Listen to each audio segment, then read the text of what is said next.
Hey, all cinephile Mike, your friendly neighborhood cinephile, is here with day 95 of Award Season Review Season 2.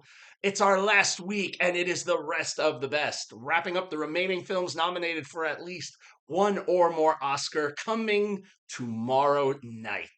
This is the penultimate day, and I am lucky to have been able to catch a screening of this film so that I could review it here for you, even though it has been a little bit tricky to track down.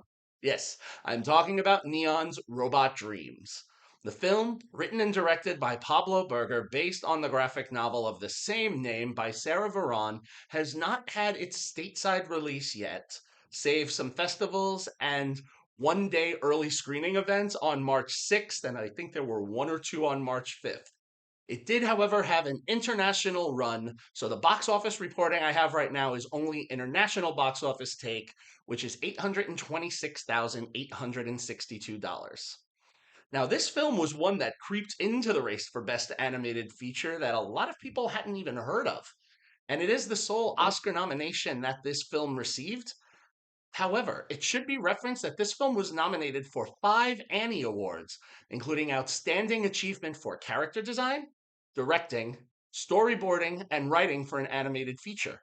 Its fifth nomination, which was its win, was for Best Animated Independent Feature Film. Additionally, it was recognized with the Contrachamp Award at the Annecy International Animated Film Festival. So, in the vein of Shaun the Sheep, Robot Dreams is a tale told with no dialogue, just some ambient noise sound effects and some strategically placed songs and a very generous musical score. Set in the East Village of New York City in the 1980s, the world consists of anthropomorphized animals who make up the city's population. Our protagonist is Dog, who lives a lonely life of eating his macaroni and cheese and drinking his tab until one night on TV he sees an ad advertising a robot friend. Quickly, to get out of his lull, he orders a robot and it becomes his new friend. They go out and explore all Manhattan has to offer, including some of the outer boroughs. There's a wonderful montage that shows how these two become inseparable. They are friends to the end, including one very wonderful roller skating moment that is very cleverly set to Earth, Wind, and Fire's September, a song that will have significance throughout the remainder of the film. Now, after 2 months of being together, they go to the beach where, through a series of events that I will not spoil, it will unfortunately cause these two friends to be separated. And then we are going to follow the aftermath of what happens after the separation. And each will meet a series of individuals who present them with different experiences. And we will see a series of dream sequences and reality sequences. But will these friends be reunited? And if they are, what will happen to them? I can't say anything else than that because it will spoil. This film, I have to say, it was complete unexpected joy. I was a bit hesitant when I saw that it was an hour and 40 minutes with no dialogue, but the film fills the time smartly and chronicles about a time frame of about 14 months. True, maybe it could have been 10 to 15 minutes shorter and still landed the same punch, but that doesn't take away from the enjoyment. The film really evokes the spirit of when it is set.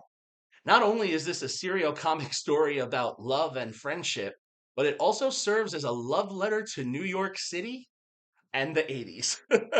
Those familiar with New York City of that time will definitely feel a warm spot right here when you see images such as the Twin Towers standing, the different ways and outfits of people roller skating and dancing in Central Park, taking trips to Rye Playland and walking the boardwalk.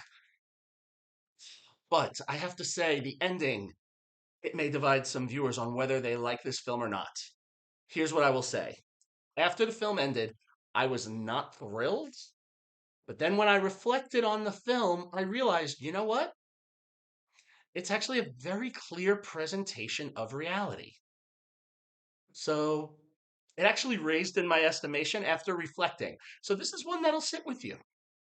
Additionally, I have to say the animation is very good, and we see every expression through the eyes and the mouths that the characters of Dog and Robot experience. It's so clear. In fact, I could almost imagine the exact conversations these characters were having with each other. It was so clear. And to say nothing of the music, the Earth, Wind, and Fire song use was clever and just such other great vibes. It's thoroughly enjoyable. A feel good movie, even in its moments of sadness, Robot Dreams for me is a four-star film. It is a very simple, basic plot about love, friendship, and why these things are important. Now, the bad news. If you would like to see Robot Dreams, as of this posting, you are going to have to wait a bit. As per an internet search, the film right now is scheduled to be released by Neon Pictures theatrically in May of 2024. But keep an eye out because when this one comes out, if you weren't able to see it, this one is worth the watch and enjoyable on the big screen. So, there we have it. We are just about through the rest of the best. We're closing tomorrow with the last film of the year, day 96 of Award Season Review Season 2. We are at the end of the journey. As always, if you like what you heard here, please subscribe to the channel. You can follow me, Cinephile Mike, on all social media platforms and Letterboxd to get in on all the cinematic goodness. As of this recording, which is a day or so before its posting, right now, 87 subscribers. I think we could get 13 more in a couple days. Everyone who's watching, send the link to a friend, get them to subscribe. I've got more stuff coming after the Oscars. I'll talk a little bit about that tomorrow. Excited for those breakdowns. Ha, so much to do.